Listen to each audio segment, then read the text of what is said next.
What do you think is needed more in general to bring back investors' faith in software sector?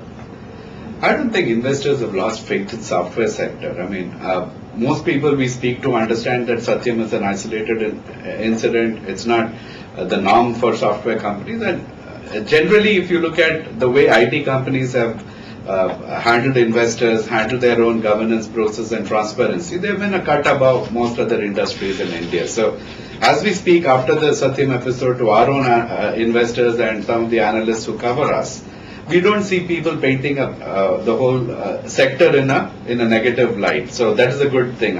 One of the immediate concerns all of us had in the industry is it going to tarnish the image of IT industry as a whole? Fortunately, that's not happened, and I'm also happy with the kind of moves that the government has made, quickly setting right, getting the board in place in Satyam, where we've been able to contain the negative impact of thing like this. So I don't think investors have lost confidence, but definitely, as companies become more transparent and they improve their government practices, the confidence will go up even further.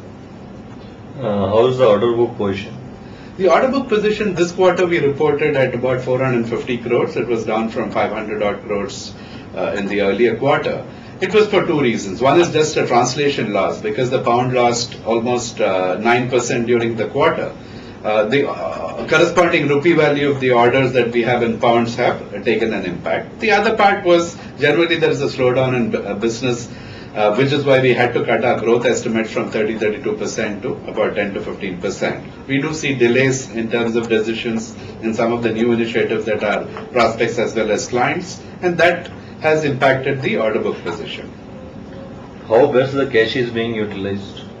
See, the cash that we have is about 160, 170 crores as a company. So it's not some inordinate amount of cash. We have had a track record in terms of using it well for acquisitions as well as for our own internal expansion, and that part will continue. We have a campus in Chennai which we would be investing in. We are looking at other acquisitions in the next 12 months or so. So to that extent, I think the cash that we have is adequate to meet those growth demands. How your earlier acquisitions have benefited the company? See, the largest acquisition we made was early in this calendar year, which was the STG acquisition, which is the property casualty insurance software business in the US. I think that's done extremely well. The whole idea was that company was targeting the mid-tier, the tier 3, tier 4 kind of insurance companies within the US. They were fairly successful.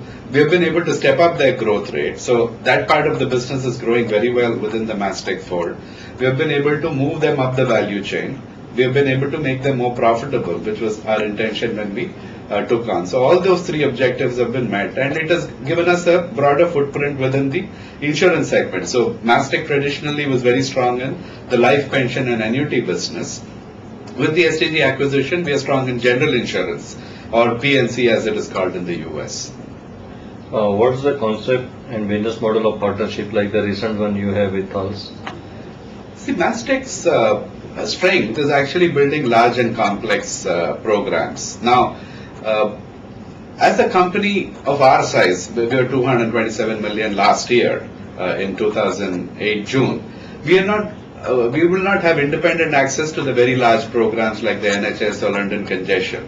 So the whole idea of partnership is bring very strong front-end people who understand integration, who can run the systems, who can run the business processes like a Capita or a British Telecom or a Thales.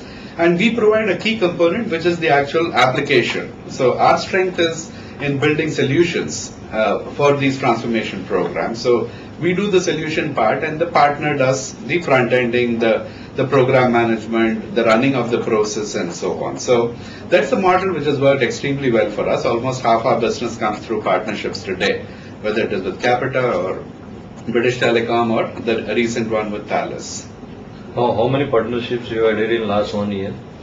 We did one. I mean, Thales was our major addition. Each of these partnerships, we don't just sign a memorandum. It's actually on the back of a deal. So only when we win a deal do we call it a partnership. So Thales was what we added last year. You said that you have taken a hit on US contracts. Are there any such more in the coming, or that's last?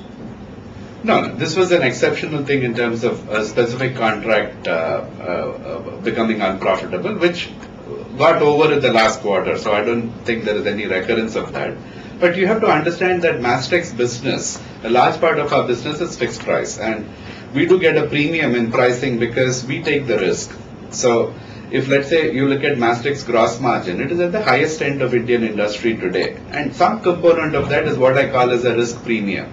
And a risk premium is like an insurance premium. So when we do 20 fixed price programs, then we pool together all the contingencies or the risk premia that we have, with the intention that some projects will do well and some will not, which is part of life. That's not that every project will get uniformly executed. But on an average, we will generate much better margins as well as much better productivity than a pure services company. So that's the business model that we follow. Compared to industry average exchange losses, how your company is fared?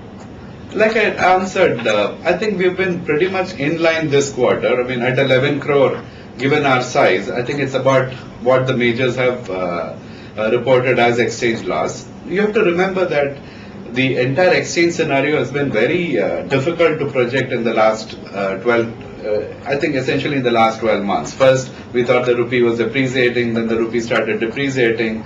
People were very happy that a large part of our exposure was in pound sterling, but now the pound sterling has taken a downturn. So in today's economic climate, I think exchange gains or losses are part of any global business, and we just treat it as it's like weather. I mean, if it is bad weather, it's bad weather. But we have to fundamentally do good business and be fundamentally profitable, and these things will iron out and take care of themselves over time. How much money you are spending on de-risking or insuring this entire exercise? Very little. Like what we said, our strategy is to do forward contracts. So we don't do exotics. We do very simple forward contracts which are based on confirmed receivables. So it's not a major cost in terms of de-risking. There has been nominal increase in Sunday debtors. So how do you look at that? I think it's just some projects where the payments have got extended. It's nothing to be worried about. And in the first few weeks of January, that situation has already been corrected. Are there any price cuts for clients you have been doing? We did talk about it in the last analyst call that there are a couple of customers where we do services work where we have been asked to relook our prices, and we would have price cuts to the effect to the extent of about 5 to 10% on a couple of deals. Is it exceptional or is it a trend? This is exceptional in the services part. In the solutions business, I don't think we have too much of a pricing pressure.